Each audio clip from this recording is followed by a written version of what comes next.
Hey guys, Aditya here back again with another video. आज हम बात करेंगे difference between library and a framework. मैंने बहुत सारे फ्रेशर्स और जो बिगनर्स हैं उनको कंफ्यूज होते देखा है लाइब्रेरी और फ्रेमवर्क में क्या डिफरेंस है। मैंने कई बार देखा है जहाँ पर लाइब्रेरी वर्ड का यूज़ होना चाहिए वो फ्रेमवर्क यूज़ कर लेते हैं, और जहाँ पर फ्रेमवर्क वर्ड का यूज़ होना चाहिए वो लाइब्रेरी वर्ड को यूज़ कर लेते हैं। सो गाइज, मैं आपको इस वीडियो में उन लाइब्रेरी और फ्रेमवर्क के बीच में डिफरेंस बताने वाला हूँ। So without further delay let's get into it. मैं आपको लाइब्रेरी और फ्रेमवर्क में डिफरेंस दो एग्जांपल्स के साथ बताने की कोशिश करूंगा। पहला एग्जांपल जो दूंगा उसमें मैं नॉन आईटी एग्जांपल यूज़ करूंगा। अगर आप एक आईटी फील्ड से हो या नहीं भी हो तब भी आपको वो समझ में आएगा।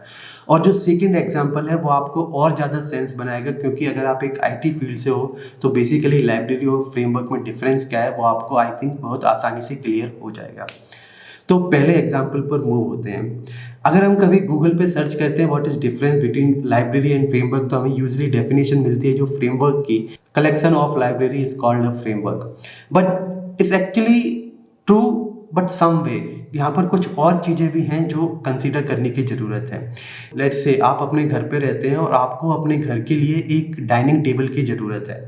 आप एक शॉप पर गए, अपने नियर बाय किसी शॉप पर जाते हैं और उनसे बोलते हो जाके कि मुझे एक टेबल चाहिए। तो सबसे पहले बोलेगा आपको टेबल चाहिए, लेकिन किस टाइप की टेबल चाहिए? आपको डाइनिंग टेबल चाहिए, आपको स्टडी टेबल चाहिए, आपको कॉफ़ी टेबल चाहिए? आप बोलेंगे डाइनिंग टेबल चाहिए। फिर डाइनिंग टेबल में आपको कैटेगरी दिखा देगा, 8 सीटर, 6 सीटर, 4 सीटर।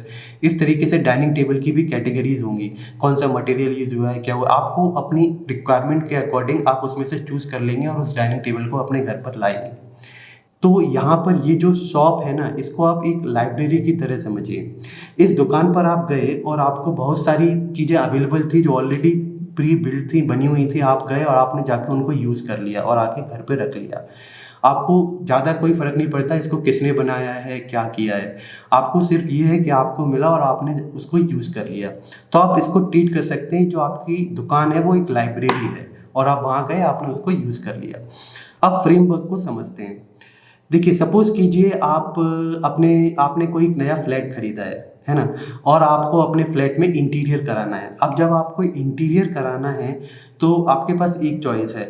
आप किसी इंटीरियर कंपनी से कॉन्टैक्ट करेंगे और उनसे बोलेंगे कि मेरे घर का स्ट्रक्चर ऐसा-ऐसा है और मुझे इस तरीके का चीज़ें चाहिए। तो बेसिकली वो सबसे पहले क्या करते हैं, वो आपको एक डिज़ाइन देंगे, घर के अकॉर्डिंग मेज़रमेंट लेंगे और एक आपके घर की डिज़ाइन तैयार करेंगे।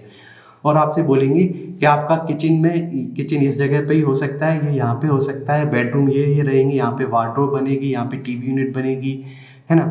हर चीज़ का वो प्लान करेंगे। अभी यहाँ पर अगर आप बोलते हो कि नहीं, मुझे किचन जो है, किचन की जगह मुझे बेडरूम बनाना है उस जगह पे, तो क्या ये पॉसिबल है? एक फ्लैट में एक स्ट्रक्चर होता है, हाँ ये पॉसिबल तो है, ऐसा नहीं कि आप नहीं कर सकते, कर सकते हैं, पर इट्स नॉट प्रेफर्ड और ना ही कोई करता है किचन को बेडरूम बनाए, है ना?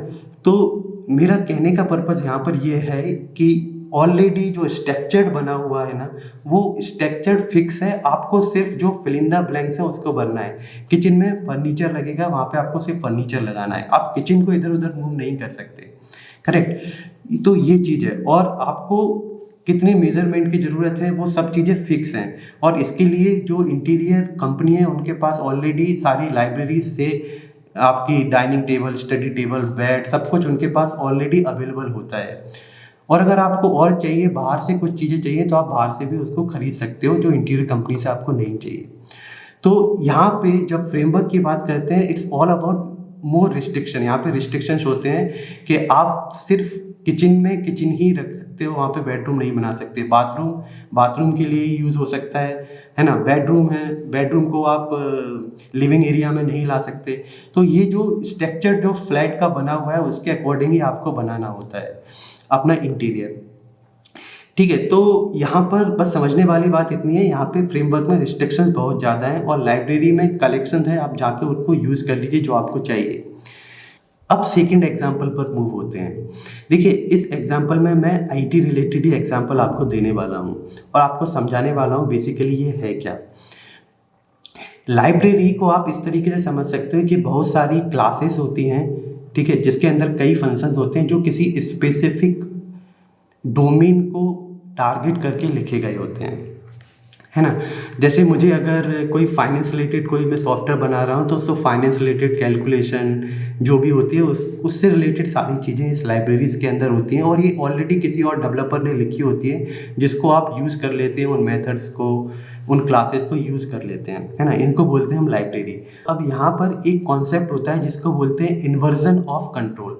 सो बेसिकली लाइब्रेरी में जो कंट्रोल होता है वो आपके हाथ में होता है, आपको कौन सी क्लास का कौन सा फंक्शन को कॉल करना है या आपके हाथ में होता है। लेकिन जब बात करते हैं फ्रेमवर्क को, तो फ्रेमवर्क आपके कोड को कॉल करता है, कंट्रोल आपके हाथ में नहीं होता, फ्रेमवर्क के हाथ में होता है। वो आपको बोलता है ये फ्रेमवर्क है, आप इस जगह पे अपने कोड को डाल सकते हो, और फ्रेमवर्क उस कोड को कॉल करता है।